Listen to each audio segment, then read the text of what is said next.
Yakap is all over the Philippines, Luzon, Visayas at Mindanao. They can go to the Yakap Center at magparehistro, magparegister. Okay, ano yung mga qualification para makapagparehistro? Hindi ako member, wala akong alam. Halimbawa, pupunta ako sa Yakap Center para Yakap Clinic para magparehistro. Mayroon bang kukunin sa akin ng mga requirements? Halimbawa, magsasakayan at wala naman silang mga kaukulang mga dokumento sa iba't ibang mga lugar ng bansa. Ano po ang pwede natin sa ilalim po ng batas ng Universal Healthcare Act, may nakalagay dun yung isa yung population coverage that all Filipinos shall be covered by universal healthcare.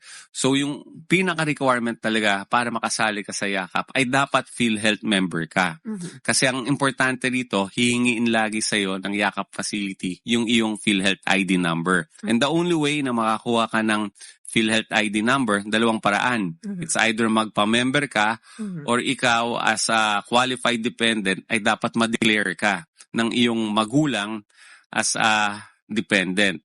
Or halimbawa naman, unemployed na yung housewife ka, dapat ma-declare ka ng iyong asawa as a dependent. So that's the only way para makakuha ka ng PhilHealth ID number as a member or as a declared qualified dependent. Kung halimbawa, senior citizen siya. Definitely, pag senior citizen, nasa ilalim din ng batas natin that Filipino senior citizens shall be covered by PhilHealth, which also was reinforced ng Enhanced Senior Citizens Act na dapat declared